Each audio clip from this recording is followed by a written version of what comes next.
Here we are. Rain up north, drought down south. That's the way it goes. Look, I'm going to look at a difficult question today. The correlation between human nature and culture. Or you could summarise it as DNA and environment. But not the physical environment, but the social environment. You know, human history is replete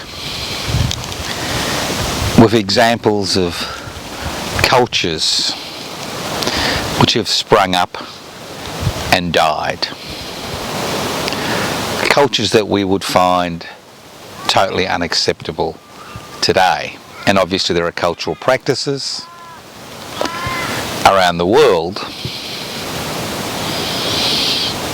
which we find unacceptable because of the denial of basic human rights.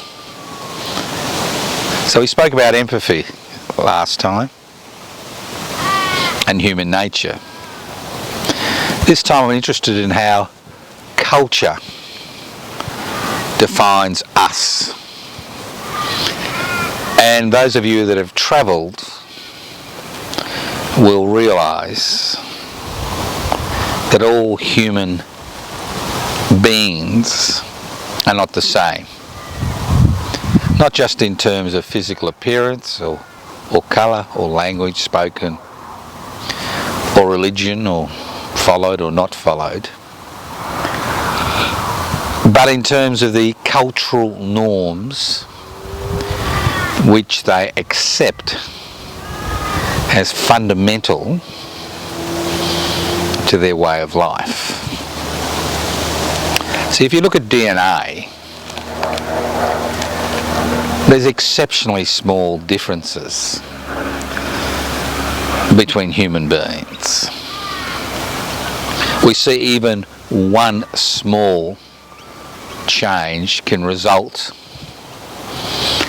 in major physical differences like Down syndrome, an issue with one bar in one chromosome.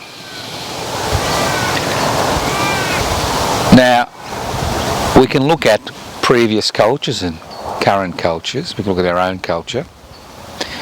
Now, during early European history, pre-Roman, it was acceptable, culturally acceptable, to sacrifice human children and put them in the foundations of buildings in order to ensure good luck. If you look at South American society, especially Aztec society, human sacrifice played a fundamental part in that cultural milieu. If we look at the Western tradition and slavery, how slavery was part of the DNA of Western culture as well as many other cultures around the world. It was fundamental to Viking culture, fundamental as far as many Asian cultures and African cultures were concerned. And then we look at the practices that human beings become involved in order to maintain a particular culture, a particular set of circumstances which define a particular group, and how those cultural differences mean the enslavement of another group of people. We see this continually in human history. Now, culture can be defined by environmental factors, and it is defined by environmental factors. But it's not just defined by environmental factors, but it's defined by belief. belief systems. And if the cultural milieu you find yourself in highlights that the earth will continue to bear crops if you continue to sacrifice human beings, well then that becomes an accepted part of that culture. It doesn't mean it's right, but it's an accepted part of that culture. I mean, in human history, we have seen over and over and over again elites, sometimes individuals, leading hundreds of thousands, if not tens of millions of people, and demanding that certain cultural practices which reinforce their power and privilege are accepted by all. And obviously,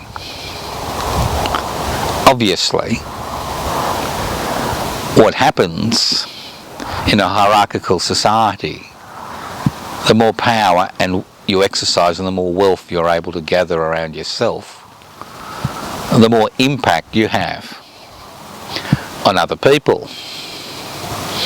And if you can create a cultural norm which defines you as part of that ruling elite, and you force or get people you rule to accept that cultural norm, then that reinforces your position of power. So culture isn't something organic which springs out of human nature, which springs out of our DNA. Because culture is made by human beings. It is made by it is fashioned, shaped by the environment we find ourselves in, the economic system we are part of, the religious beliefs which are followed. And within a culture you may have subcultures which determine to ensure their particular viewpoints, their particular methods of organising, their particular gods continue to be relevant inside an all-encompassing culture. But the one defining aspect of cultures is the fact that they, in the majority of cases, are designed to ensure that inequality becomes part and parcel of those cultural practices. It determines that a priestly or religious caste, or hereditary rulers, or self-appointed dictators can continue to rule. So the type of culture we live in is not inevitable. It is not something that cannot change. And that's the issue. Cultural norms are made by human beings. They serve a particular purpose to reinforce the power of a minority. And unless we are willing to address this question and challenge the inequalities which exist within cultural practices, we will continue to find ourselves living in a situation where one human being, because of their birth or the circumstance of their birth, can determine the fate of many other human beings. So what's this got to do with Australia in the 21st century? We like to think of ourselves as a multicultural society. That all these diverse cultures, over 200 sovereign nation states, have come to this country, while ignoring the original culture of Aboriginal and Torres Strait Islanders who had lived here for over 60,000 years. But the fact is that in Australia and most of the colonial empires that have been created, whether it's the United States of America or Canada or Australia, or other empires where indigenous people have been pushed to the end of extinction, the culture that we have created is a culture of ingrained inequality. We like to think of ourselves as a progressive people. We don't sacrifice children. We don't condone sexual abuse. We've created a social security system to overcome the worst problems of not being part of the wage system. But in reality, the culture we've created is not because we are human, because different groups of humans can create different cultural practices to suit themselves or a ruling elite. But the cultures we have created, or the culture we've created in Australian society and most of the Western world, is one based on consumption, consumerism. Our whole economic system is based on the philosophy, the ideology of growth for growth's sake. Irrespective of the destruction of our natural environment, the enslavement of our neighbours, the involvement in wars which have nothing to do with us, the formation of alliances which in the long run don't protect us. So our culture, to a large degree, is not determined by hundreds of years or thousands of years, not determined by a specific environment, but determined by the overwhelming, the most important, irrespective of what we think we are, irrespective of us accepting the mythology that we live in an egalitarian community, irrespective of us thinking that the way we act when we're faced with a disaster is something uniquely Australian. The fact is that every aspect of our existence on this continent is based on the principle, is based on creating cultures which laud the private investment for private profit mentality, which determines the fate of each and every one of us every hour of every day. And unfortunately, we have become a people without a past. People don't seem to understand that the situation we find ourselves in today in 2021, sorry, in 2025, I should have said the 21st century, in 2025, is directly related to the past. We have forgotten that fundamental things in our society which we take for granted, which have attempted to create a culture of inequality and democratic decision-making processes, are aspects which have been won through struggle over generations by people who've sacrificed their lives and futures to ensure that we and our descendants have a better life. The history of this country is a history of dispossession and mass murder. It's a history of the exploitation of labour, of people who are sent out here to colonise this land on behalf of a minuscule minority. It's a culture of fighting and dying for God, king and country, of people sacrificing themselves in World War I at the end of workers at the end of a bayonet, killing each other. And what happened? Those very people who fought for king, God and country found themselves in difficult situations during the Depression, which swept the world at the end of the 1920s and the beginning of the 1930s. And that's the issue. It's time that we looked at the creation of an Australian culture, something that is specific to our situation.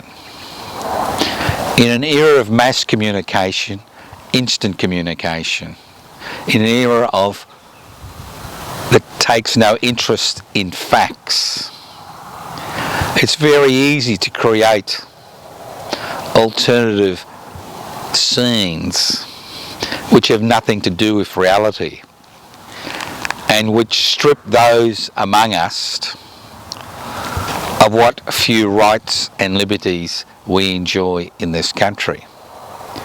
And we see this constantly with the evolution of a culture, the expansion of a culture which is driven to a significant degree by outside interests, which is focused to create ever-increasing profits for a shrinking minority.